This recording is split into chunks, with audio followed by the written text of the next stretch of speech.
Hi everyone, good afternoon. I'm just gonna wait 1 second here, make sure I'm connected here. Welcome. This is our Be Well Live Ask a Trainer Tuesday. I'm gonna be joined by Chris from King here shortly. I'm gonna let him in.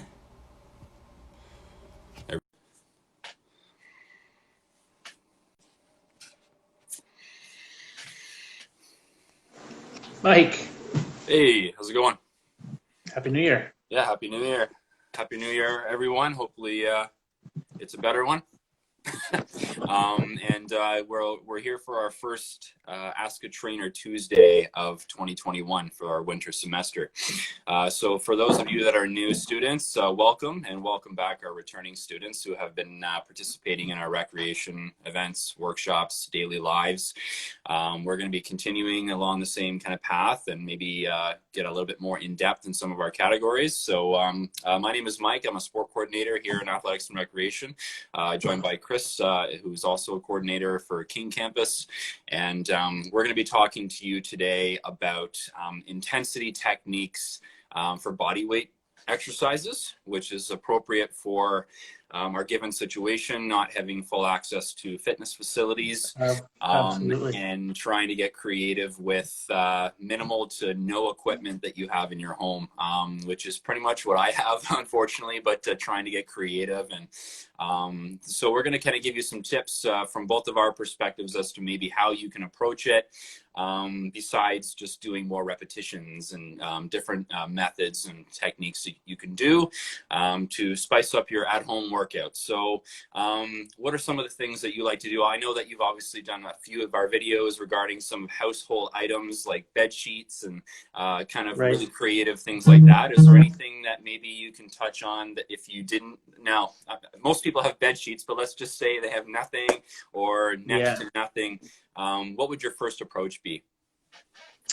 Like Mike said, doing a certain amount of, once you're past that 15, 20 rep range, at least for muscle building, strength training, you're not going to get any benefits as far as, outside of the endurance realm of hitting reps that high. So you're going to have to change things up to make it a bit more challenging.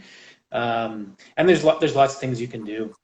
Right now, I do have some weight at home, but a lot of my training is body weight based. If I'm being too lazy to lug it, equipment from the shed out, I'll do some Right. body weight stuff. So a couple of things that I've kind of tweaked as I've gone. I mean, it's almost a year now since we've been out of the gyms, right? So, but there is a lot of effective stuff that you can do at home. One of my favorites is just increasing the time under tension Yeah. for a Okay. lot of the movements. And you can do that through either increasing the range of motion. So something like a push up, you're pretty limited as far as how deep you can go into that range of motion because your chest is ultimately going to hit the ground. But Right. if you do those push ups off of a couple textbooks, off of dumbbells, Right. Right. anything that's going to raise your hands up a bit will allow you to go deeper into that push up. Right. Um, Right. so that's one I like to use. I also like to use either a pause at the beginning, at the end, or mid range of motion. Yeah. That helps us as far. It really helps with strength more so than hypertrophy, but that's a good one to throw in there too. So for a push up, what you would do is pause halfway between the start and the end range of motion, pause it, and then complete your rep. Nice. You could also throw the pause in at the bottom of the rep, so you can do your push up, sit at the bottom, have a count of like 2 to 3 seconds, and then Right. press up as fast as you can. So those are the ones that I like to implement the most. How about yourself?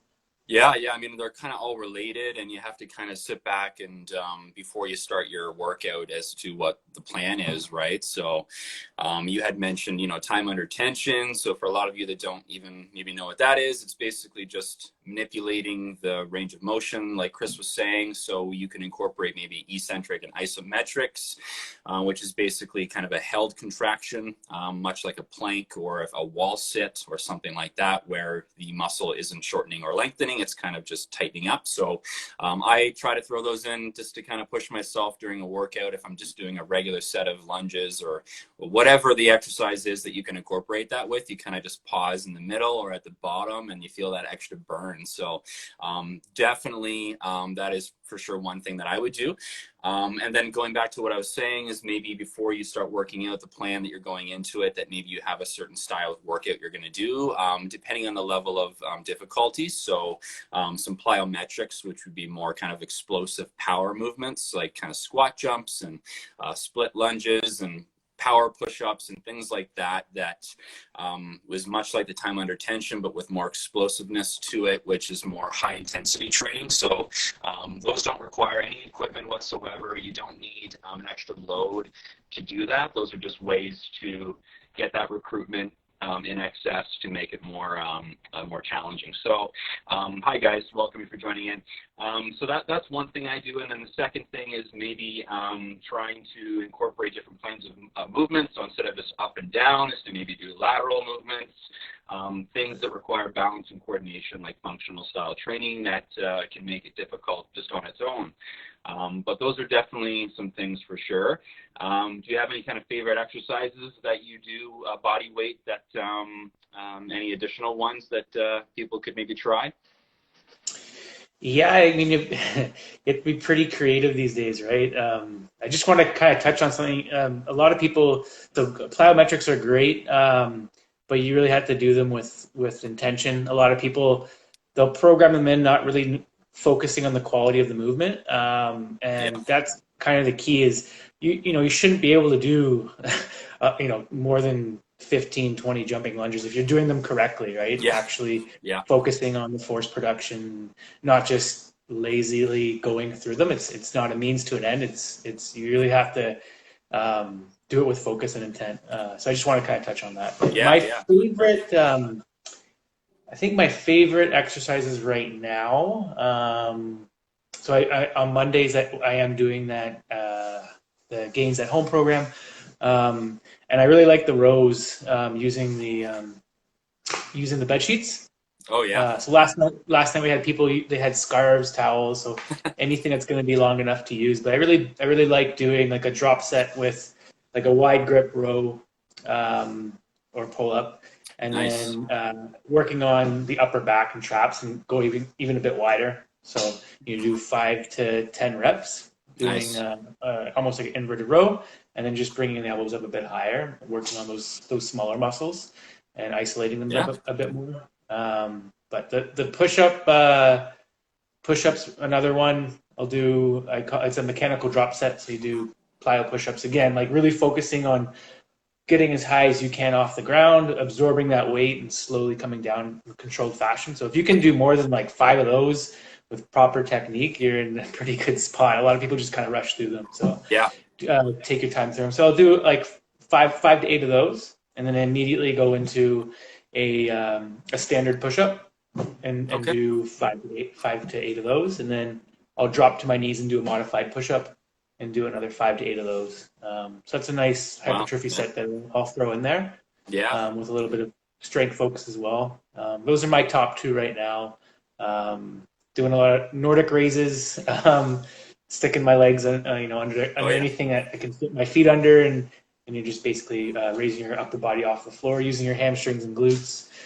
Lots of pistol squats, Bulgarian split squats, plyometric Bulgarian split squats. So there's a lot of stuff you can get into that you're ultimately gonna run out of exercises, right? So it's good to have kind of a library to go through, and then schedule them appropriately, right? Like you don't want to just jump in and throw plyometrics in there. If you can't Yep. do a standard push-up, there's no sense in getting dangerous and trying to do plyo push-ups, right? Yeah, for sure. Yeah. So like you were saying earlier about obviously you shouldn't be able to do so many repetitions, right? And kind of one of the first things we had said was obviously your first go-to when you think, how can I make this harder? Usually you're either going to say more repetitions or a heavier load. Those are the two things that are going to increase intensity. Now, but we're talking without weights or without any added equipment. So you have to dissect the exercise itself without changing the amount of repetitions or the load by how to make it more difficult. And it's obviously requires you going into a different position, manipulating the movement. You had already said time under tension, doing kind of negatives or isometrics, held positions. These are kind of the more creative thing that we were referring to as opposed to just kind of doing 100 of them, right? So, it's definitely quality over quantity for sure.